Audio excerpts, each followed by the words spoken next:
প্রিয় দর্শক, আপনার নাম বলে এবং টিভির ভলিউমটি কমিয়ে প্রশ্নটি করুন। আসসালামু আলাইকুম। ওয়ালাইকুম আসসালাম। জি, আমরা শুনতে পাচ্ছি। আমি মহিউদ্দিন আলম বলছি। জি, আমি একজন গার্মেন্টস এর ম্যানেজার, নারায়ণগঞ্জে থাকি। আমার বয়স 48।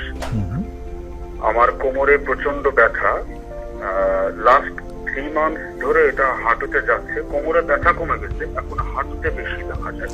আমি থাইল্যান্ডে চেক আপ করিয়েছিলাম। তারা আমাকে বলেছিল এটা ডিস্ক প্রলাপস আছে, অপারেশন করা লাগবে। কিন্তু আমি আপনার কাছে বেশ কিছু প্রোগ্রাম দেখেছি এর আগে। লাস্ট আমি আরটিভিতে দেখলাম, আপনি বলেছেন যে অপারেশন বিহীন ব্যথাটা আপনি, যেটা পিএলআইডি আপনি বলেছেন, এটা ট্রিটমেন্ট করা সম্ভব। আমাকে কাইন্ডলি বলবেন এটা আসলে আমি কিভাবে, কারণ ওনারা বলেছে আমাকে অপারেশন করা ছাড়া এটা পসিবল না। আমি একটু আসলে জানতে চাই যে এটা আসলে কিভাবে আমি রিকভারি পেতে, যদি অপারেশন বিহীন হয় ভেরি গুড, তাহলে আমি এটা করতে পারি কিভাবে? জি, ধন্যবাদ। আমরা উত্তরটা দিচ্ছি। খুব চমৎকার একটা প্রশ্ন। এরকম অনেক লক্ষ লক্ষ কোটি কোটি রোগী আছে যাদের এই ডিস্ক প্রলাপস আছে। ডিস্ক প্রলাপস কোমরে যদি বেশি দিন ব্যথা থাকে, এটা কিন্তু আস্তে আস্তে আপনার হাঁটুকে ক্ষতিগ্রস্ত করবে। আমি সবসময় এটা বলে রাখি, কারণ আপনার পায়ের শক্তি কমে যাচ্ছে। যেমন একটা বিল্ডিং এর ফাউন্ডেশন যদি দুর্বল থাকে, তার বিল্ডিং এর কিন্তু উপরে ফাটল ধরতে থাকে। আর যদি স্টিল বিল্ডিং এর কনস্ট্রাকশন দুর্বল থাকে, ফাউন্ডেশন দুর্বল থাকে, এই বিল্ডিং কলাপস করবে। ঠিক তাই স্পাইনাল কর্ড, যেটা আমাদের মেরুদণ্ডে, ডিস্ক প্রলাপসের নার্ভকে আঘাত করছে। আঘাতের কারণে আস্তে আস্তে পায়ের শক্তি কমে যাচ্ছে। যত দিন যাচ্ছে এটা খারাপের দিকে চলে যাচ্ছে। আপনার কোমর ব্যথা ভালো হয়ে গেছে, এটা কিন্তু ভুল। কোমর ব্যথা ভালো হয়ে অসুখটাকে অনেক বড় করে দিয়েছে, যার ফলে আপনার পায়ের শক্তি কমে যাচ্ছে এবং এটা আপনার হাঁটুকে নষ্ট করে দিচ্ছে।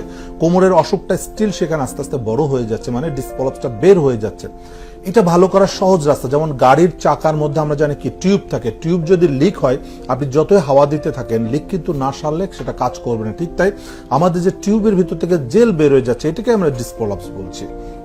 এই টিউবটাকে রিপেয়ার করার জন্য আপনার রেস্টে থাকতে হবে। রেস্টে থাকলে এটা জোড়া নিয়ে নেবে এবং পাশাপাশি ফিজিওথেরাপি বা থেরাপিউটিক এক্সারসাইজের মাধ্যমে আমরা মাসলকে স্ট্রং করে ফাউন্ডেশনটাকে মজবুত করে দেব।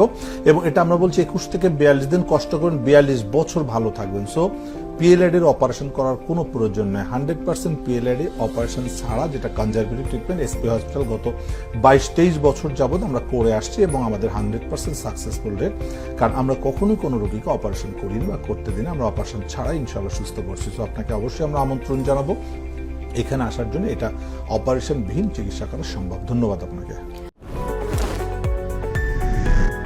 এসপি হাসপাতাল, আন্তর্জাতিক মানের পূর্ণাঙ্গ ব্যথা নিরাময় হাসপাতাল।